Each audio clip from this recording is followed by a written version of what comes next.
একদিকে Kolkata night Riders, অন্যদিকে Punjab Kings. দুটো দলই কিন্তু বিগত ম্যাচগুলোতে পরাজিত হয়েছে। তবে পাঞ্জাব কিংস বেশ কিছুটা ভালো সিচুয়েশনে রয়েছে, যেখানে তারা কিন্তু এখনো পর্যন্ত 5টা ম্যাচে জিতেছে। অন্যদিকে কলকাতা নাইট রাইডার্স মাত্র 3টে ম্যাচে জিতেছে এবং দুটো ম্যাচ মোটামুটি আমরা বলতে পারি কেকেআর কিন্তু গিফট করে এসছে। বিশেষ করে পাঞ্জাবের এগেনস্টে 111 রানের যে চেজ ছিল সেই ম্যাচটা কেকেআর গিফট করে এসছে। অন্যদিকে লখনৌয়ের বিরুদ্ধে 234 রান করে সেই 4 রানের যে পরাজয়, সেটাও কিন্তু মোটামুটি কেকেআর যে গিফট করে এসছে এটা বলে খুব একটা ভুল হবে না। কারণ সেদিনও কেকেআর যদি তাদের ব্যাটসম্যানদের যে লাইন আপ সেটাকে ঠিকঠাক করতে পারতো, তাহলে সেই ম্যাচটাও কিন্তু কলকাতা নাইট রাইডার্সের জন্য পয়েন্ট তারা অর্জন করতে পারত।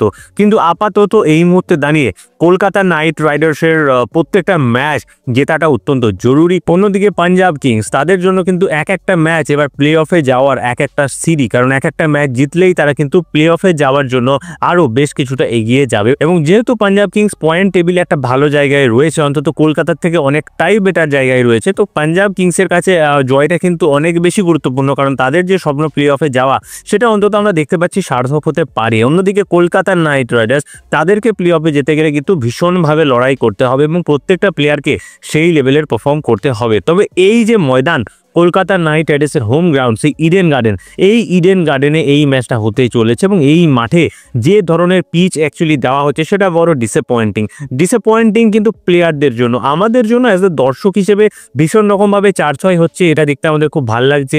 গত ম্যাচে এখানে 238 রান হয়েছিল, যেটা আমরা ভীষণ এনজয় করেছিলাম। কিন্তু প্লেয়ার হিসেবে, বিশেষ করে কলকাতার মতো একটা দল হিসেবে যাদের টিমে এতগুলো স্পিনার, তাদের জন্য কিন্তু এটা খুব একটা ভালো জিনিস নয়। কারণ স্পিনার রয়েছে কেকেআরে অনেক বেশি এবং এই সমস্ত স্পিনারদের কাছে যদি পিচ একটু স্পিন সহায়ক হয় তাহলে কিন্তু বিষয়টা অনেক ভালো হয়। কিন্তু এই সিজনে এটা নিয়ে অনেক ডিসকাশন হয়েছে, কিন্তু ইডেন গার্ডেনের যে পিচ কিউরেটর, তিনি কোনো মতেই স্পিন সহায়ক পিচ বানাবেন না, তিনি লাগাতার ব্যাটিং পিচ বানিয়ে চলেছেন। তো এটা নিয়ে ভীষণ বিতর্ক হয়েছে, বাট এই মুহূর্তে এই গ্রাউন্ডটা এখনো পর্যন্ত ভালো একটা ব্যাটিং গ্রাউন্ড এবং এখানে যে কোনো দল যদি প্রথমে ব্যাট করে আপনি এক্সপেক্ট করতে পারেন 200 থেকে 220 কাছাকাছি রান খুব সহজেই হয়ে যেতে পারে। কারণ